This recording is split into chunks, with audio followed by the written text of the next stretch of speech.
सभी का नमस्कार साथियों। एक बार आपका पुनः स्वागत है अपने यूट्यूब चैनल पर। तो देखिए, आज हम लोक नीति में पब्लिक पॉलिसी इन इंडिया के अंदर 1991 में जो आर्थिक नीति अपनाई गई थी उसके विषय में पढ़ेंगे। ठीक है जी, तो चलिए शुरू करते हैं। 1991 से भारत में आर्थिक उदारवादी नीति की समीक्षा कीजिए। जून 1991 में नरसिम्हा राव सरकार ने भारत की अर्थव्यवस्था को नई दिशा दी। यह दिशा एलपीजी यानी कि उदारीकरण, निजीकरण और वैश्वीकरण के रूप में पूरे देश में आर्थिक सुधारों के रूप में लागू की गई। इस नई औद्योगिक नीति के तहत सरकार ने कई क्षेत्रों को निजी कंपनियों को प्रवेश करने की अनुमति दी, जो पहले केवल सरकारी क्षेत्रों के लिए आरक्षित थी। इस नई आर्थिक नीति को लागू करने के पीछे कई मुख्य कारण थे। उनमें से एक था भुगतान संतुलन का निरंतर नकारात्मक होना। तो देखिए, जैसा कि हम सब जानते हैं कि 1991 से पहले हमारे देश में कई सारे आर्थिक संकट उत्पन्न हो रहे थे। ठीक है, उन सभी संकटों को देखते हुए 1991 में नरसिम्हा राव जी थे, उन्होंने भारत की अर्थव्यवस्था को नई दिशा देने के लिए, भारतीय अर्थव्यवस्था को सुधारने के लिए उदारीकरण, निजीकरण और वैश्वीकरण को अपनाया, मतलब कि एलपीजी का मॉडल अपनाया। ठीक है, इससे हमारे देश की जो आर्थिक स्थिति उसको सुधारने की कोशिश की गई। ठीक है जी, सबसे बड़ा इसका कारण क्या था जो हमने एलपीजी अपनाई? इसके लिए सबसे बड़ा कारण क्या रहा? भुगतान संतुलन का निरंतर नकारात्मक होना। देखो, भुगतान संतुलन का निरंतर नकारात्मक से क्या तात्पर्य है? अर्थात हम जो आयात करते थे और निर्यात करते थे ना, उसके अंतर्गत हमारा आयात तो बहुत ज़्यादा हो रहा था और हमारा निर्यात कम हो रहा था, जिस कारण हम लगातार घाटे में जी रहे थे। ठीक है जी, मैं आशा करता हूँ आपको यहाँ तक समझ में आया होगा। वहीं देखिए, वैश्वीकरण, उदारीकरण और निजीकरण क्या होता है, एक बार इसको समझ लेते हैं। देखो, उदारीकरण से तात्पर्य है जहाँ पर व्यापार हेतु कानूनी प्रतिबंध में ढील दी जाती है। ठीक है, मतलब आयात और निर्यात को आसान किया जाता है। ठीक है, उसी को हम उदारीकरण के रूप में जानते हैं। ठीक है जी। अब निजीकरण क्या होता है? निजीकरण के अंतर्गत जो उद्योग होते हैं, व्यापार होती है, सेवा होती है कि ठीक है, इसको सरकारी नियंत्रण से मुक्त करते हुए निजीकरण को अपनाया जाता है। मतलब कि ये खुली प्रतिस्पर्धा के रूप में समझिए। ठीक है, यहाँ पर बिल्कुल मुक्त व्यापार हो जाता है, ऐसा समझ के रखिए यार। ठीक है जी, यहाँ पर जो भी उद्योग हैं, व्यापार हैं, सेवा है, उसको सरकार के नियंत्रण में हटा दिया जाता है और इसको सीधा प्राइवेटाइजेशन कर दिया जाता है। इसको कहते हैं निजीकरण। ठीक है जी। उसी प्रकार से अगर हम बात करते हैं वैश्वीकरण की, तो वैश्वीकरण में भी यही होता है। वैश्वीकरण में क्या है?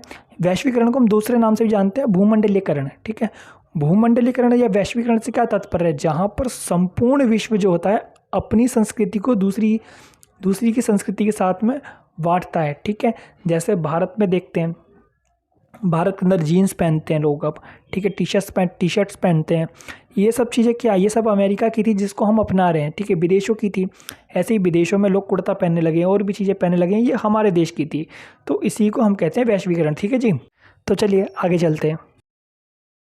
तो देखिए, यहाँ पर से वही है जो मैंने भी आपको बताया कि 1991 से पहले भारत की स्थिति कैसी थी और उसको सुधारने के लिए हमने इस एलपीजी को अपनाया और ये मील का पत्थर भी साबित हुई।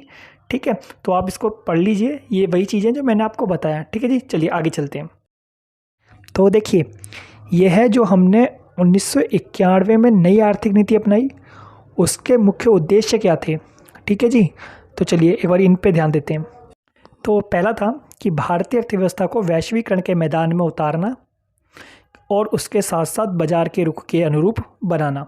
तो देखो क्या था ना, भारतीय अर्थव्यवस्था को वैश्वीकरण के रूप में ढालना, मतलब कि ताकि हम आयात निर्यात कर सकें, विदेशों से आयात निर्यात कर सकें और अपनी संस्कृति को बढ़ा सकें। ठीक है, अपने देश के व्यापार को बढ़ा सकें। ठीक है, इसके कारण हमने आर्थिक नीति को अपनाया था।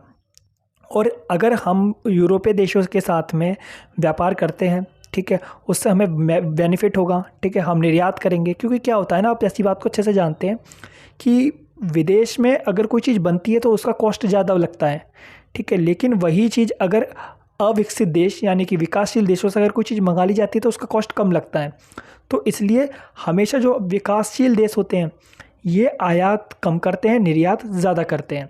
ठीक है, जिस कारण से हमको बेनिफिट होता है और विकासशील देशों को नया आयाम मिलता है। ठीक है जी, मैं आशा करता हूँ आपको समझ आया होगा। चलिए आगे चलते हैं। दूसरा कारण था मुद्रास्फीति की दर को नीचे लाना और भुगतान संतुलन को दूर करना। देखो, मुद्रास्फीति क्या है? मुद्रास्फीति का मतलब होता है जहाँ पर महंगाई हो जाती है। ठीक है, जो चीज़ें पहले जिस दर पर मिल रही थी उस दर पर नहीं मिलती, महंगी मिलने लगती हैं। ठीक है, उसी चीज़ को हम मुद्रास्फीति कहते हैं। उसी प्रकार से भुगतान असंतुलन को संतुलन करना क्या होता है? जैसे ही हम इन चीज़ों को ठीक करते हैं, हमारा आयात और निर्यात जो है वो बराबर हो जाता है, तो भुगतान संतुलन हो जाता है। भुगतान संतुलन करने के लिए मुद्रास्फीति की दर को नीचे करना ज़रूरी होता है। ठीक है, मैं आशा करता हूँ आपको समझ में आया होगा। और इसी उद्देश्य से हमारे देश ने आर्थिक नीति को अपनाया था। उसी प्रकार से तीसरा था आर्थिक विकास दर को बढ़ाना और पर्याप्त विदेशी मुद्रा भंडार का निर्माण करना। तो इसमें हमारे देश के अंदर जो आर्थिक संकट था उसको ख़त्म करना। ठीक है, और क्योंकि हम जानते हैं जो अंतर्राष्ट्रीय स्तर पर व्यापार होता है वो डॉलर से होता है। ठीक है, मुद्रा जो है अमेरिका की डॉलर, उससे होता है। ठीक है, उसके लिए हमें ज़्यादा से ज़्यादा निर्यात करना पड़ेगा। जब निर्यात करेंगे, ठीक है, तभी तो विदेशी मुद्रा हमारे पास आएगी और उसका भंडार हो पाएगा और हम अपना जो अंतर्राष्ट्रीय स्तर पर व्यापार है उसको बढ़ा पाएंगे, जिसके बाद हमारा जो आर्थिक विकास है वो हो पाएगा। ठीक है जी। उसी प्रकार से हमारा चौथा था आर्थिक स्थिरीकरण को प्राप्त करने के साथ साथ सभी प्रकार के अनावश्यक प्रतिबंध को हटाकर एक बाजार अनुरूप अर्थव्यवस्था के लिए आर्थिक परिवर्तन करना। तो देखिए, यहाँ पर क्या था, हम जानते हैं कि हमारा देश जो था आर्थिक संकट से जूझ रहा था। तो हमारा उद्देश्य था कि जल्दी से जल्दी हम इस आर्थिक संकट से उभरें। ठीक है, उसके बाद जो प्रतिबंध लगा रखे हैं उनको समाप्त करें। ठीक है, और नए आर्थिक परिवर्तनों को हम अपनाएं। क्यों? जैसा कि आप जानते हैं कि हमारा देश 200 साल तक गुलाम रहा। ठीक है, तो उसको देखते हुए हमने कहीं ना कहीं अंतर्राष्ट्रीय स्तर पर काफ़ी प्रतिबंध लगा रखे थे कि हम किसी भी बाहरी शक्ति को अपने ऊपर हावी नहीं होने देंगे। उसी प्रकार से हमने अपने देश के अंदर स्थिति को देखते हुए कि हमारे देश में गरीब लोग हैं, ठीक है, हम इतना प्राइवेटाइजेशन नहीं कर सकते, ठीक है, सारी चीज़ें प्राइवेट को नहीं दे सकते, बड़ी जनसंख्या है, तो उसके लिए भी हमने कहीं ना कहीं प्राइवेट सेक्टर में भी प्रतिबंध लगा रखे थे। तो जैसे ही हमारा देश आर्थिक स्तर से सुधरता, ठीक है, उसमें एक स्थितिकरण आ जाता, ठीक है, सब चीज़ें समतल हो जाती, फिर हम उन प्रतिबंधों को थोड़ा कम करते और उसके बाद में कुछ आर्थिक परिवर्तन करते। ठीक है, ये हमारा उद्देश्य था। उसी प्रकार से हमारा पांचवा उद्देश्य था कि प्रतिबंधों को हटाकर माल, सेवाओं, पूंजी, मानव संसाधन और प्रौद्योगिकी की अंतर्राष्ट्रीय प्रवाह की अनुमति प्रदान करना। तो देखो, यहाँ पर क्या था, जैसा मैंने आपको बताया कि हमारा देश जो था 200 साल तक गुलाम रहा। ठीक है, उसको देखते हुए हम नहीं चाहते थे कोई भी बाहरी शक्ति द्वारा हम पर हावी हो, तो कहीं ना कहीं प्रतिबंध लगा रखे थे। लेकिन जैसे ही हमारा देश एक संप्रभुता बनता, ठीक है, और कहीं ना कहीं स्टेबल हो जाता, फिर उसके बाद हम सभी प्रतिबंधों को हटाकर पूंजी, माल, सेवा, मानव इत्यादि के संसाधनों को अंतर्राष्ट्रीय स्तर पर इसका आदान प्रदान करते, इसका प्रवाह करते, ठीक है, इस चीज़ की अनुमति देते। क्योंकि कोई भी विकासशील देश है, ठीक है, उसे एक विकसित देश से खतरा होता ही है ना? आप इस बात को मानते हैं और ये हमने भली भांति देखा भी है। उदाहरण के लिए आप चाइना ही देख लो। चाइना जैसे जैसे बड़ा होता जा रहा है, ठीक है, एक बड़ी आर्थिक शक्ति बनता जा रहा है, जिससे पाकिस्तान, श्रीलंका, नेपाल जैसे छोटे छोटे देश ही नहीं, भारत जैसे बड़े देश को भी खतरा है। ठीक है, तो इसीलिए इन चीज़ों से थोड़ा बचना पड़ता है। ठीक है, हमें प्रतिबंध लगाने पड़ते हैं। अगर चाइना के ऊपर प्रतिबंध ना लगाएं, ठीक है, चाइना को ना रोकें, तो वो कहीं ना कहीं अपनी सीमा पार कर देगा। ठीक है, तो मैं आशा करता हूँ आपको चीज़ें समझ आ रही होंगी। चलिए आगे चलते हैं। 1991 के मध्य शुरुआत में भारत सरकार ने व्यापार, विदेश निवेश, विनिमय दर, उद्योग, राजकोषीय व्यवस्था आदि को असरदार बनाने के लिए अपनी नीतियों में कुछ क्रांतिकारी परिवर्तन किए ताकि अर्थव्यवस्था की धार को तेज किया जा सके। नई आर्थिक नीति का मुख्य उद्देश्य एक साधन के रूप में अर्थव्यवस्था की दिशा में अधिक प्रतिस्पर्धी माहौल का निर्माण करने के साथ उत्पादकता और कार्यकुशलता में सुधार करना था। तो देखिए यहाँ पर बताया गया है जो 1991 में हमारे ऊपर आर्थिक संकट था, उसको मद्देनज़र रखते हुए हमने अपनी नीति में परिवर्तन किया। ठीक है, उस परिवर्तन को करके हमने अर्थव्यवस्था की धार को तेज़ करने का प्रयास किया ताकि हमारे देश में जो भी चीज़ें चल रही थी, जो भी आर्थिक संकट चल रहा था, उसको सुधारा जा सके और प्रतिस्पर्धा को हम बढ़ावा दे सकें। ठीक है, उत्पादकता को बढ़ावा दे सकें और कार्यकुशलता को सुधार सकें ताकि हमारे देश के अंदर जो भी संकट चल रहे हैं उनको सुधारा जा सके और हमारा देश तरक्की कर सके। ठीक है जी, यही सारे उद्देश्य थे और सबसे महत्वपूर्ण उद्देश्य हमारा यही था कि हम उत्पादकता और कार्यकुशलता में वृद्धि करें। मैं आशा करता हूँ आपको चीज़ें समझ आ रही होगी। चलिए आगे चलते हैं। तो अब हम पढ़ेंगे नई आर्थिक नीति के तहत निम्नलिखित कदम क्या क्या उठाए गए। ठीक है, तो देखिए वाणिज्यिक बैंकों द्वारा ब्याज दर का स्वयं निर्धारण। तो देखिए पहले क्या होता था कि जब नई आर्थिक नीति अपनाई गई ना, उससे पहले जो भी ब्याज दर होती थी, ठीक है, उसका निर्धारण ना भारतीय रिजर्व बैंक द्वारा होता था। ठीक है, मतलब भारतीय रिजर्व बैंक ने जो भी ब्याज दर रखती उसके अनुसार ही पूरे देश में काम चलता था। लेकिन जब नई आर्थिक नीति अपनाई गई उसके द्वारा यह बोल दिया गया कि भाई अब से जो हमारे कमर्शियल बैंक्स होते हैं, मतलब कि जो वाणिज्य बैंक होते हैं, ठीक है, वो अपने मन से अपनी ब्याज दर रख सकते हैं। ठीक है, मतलब अब भारतीय रिजर्व बैंक जो है, आरबीआई जो है, वो कमर्शियल बैंकों पर, वाणिज्य बैंकों पर कोई भी बाध्यता नहीं रखता कि आप मेरी ही ब्याज दर मानो, आप चाहो तो अपनी ब्याज दर लागू कर सकते हो।